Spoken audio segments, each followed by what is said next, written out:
hoje em dia, teologia natural está mais associada a esse ramo, né, da filosofia analítica da religião, que é de usar a revelação geral, raciocinar em cima dela e bolar esses argumentos, mas também Uhum.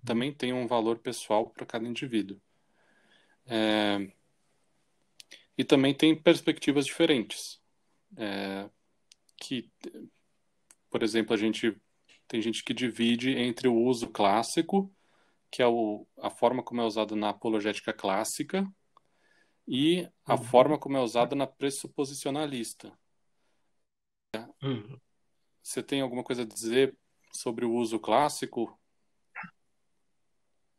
Bom, o uso clássico ele vai remontar a esses filósofos antigos, né? Aristóteles, com seu argumento do motor imóvel, Tomás de Aquino, Sócrates, aliás, Platão, é, no sentido de que, por exemplo, o que ele tenta, que o uso clássico tenta fazer é pegar algum aspecto da revelação geral e tentar demonstrar que esse aspecto da revelação geral só pode ser explicado em termos de uma causa primeira ou razão suficiente, a qual é identificada com Deus.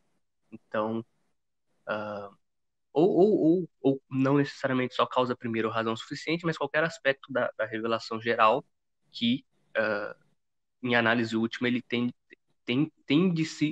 se inferir que ele é explicado por Deus. Então, é isso, né? Tomás de Aquino é bem claro nas cinco vias, né? Principalmente as três primeiras ali, que ele pega um aspecto da realidade, por exemplo, o movimento ou a ordem das causas eficientes, já na segunda via, e ele tenta explicar esse aspecto da realidade, da revelação geral, em termos de uma causa primeira, a qual ele identifica com Deus. Então, o uso clássico seria esse, né? Você pega um aspecto da realidade e tenta explicá-lo em termos de Deus. Algo que só pode ser explicado com algo que é identificado com Deus. Sim. Inclusive, nas três primeiras vias de Tomás de Aquino, ele pega um aspecto, né, que é a causa eficiente, que é o princípio da causalidade eficiente, e mostra como esse princípio, de três formas diferentes, apontam características diferentes de Deus.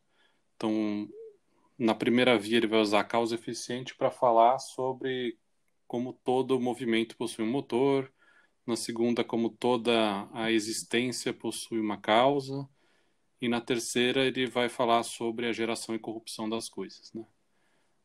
Um pouco mais complicado que isso, mas só para manter Uhum, a simplicidade.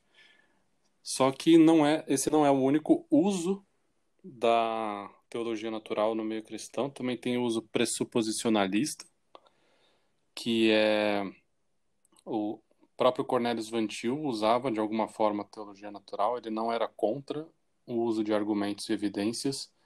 Ele só dizia que ele e outros pressuposicionalistas vão dizer que a teologia natural é uma forma como o cristão, com o pressuposto daquilo que é afirmado na uhum, Bíblia, lê a natureza. Então, é como se fosse, como se o cristão estivesse apresentando a forma como ele lê de acordo com a sua cosmovisão.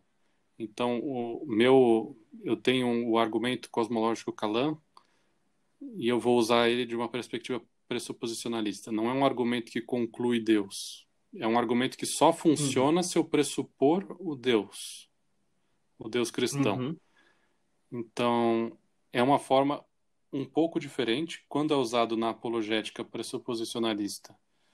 É mais uma comparação de cosmovisões, o que faz mais sentido, ao invés de chegar a uma conclusão certa, porque no método clássico é mais vou chegar nessa conclusão e demonstrar ela. uhum. Mas e eu não gosto muito, mas eu acho que às vezes pode ser útil, dependendo do contexto. Uhum.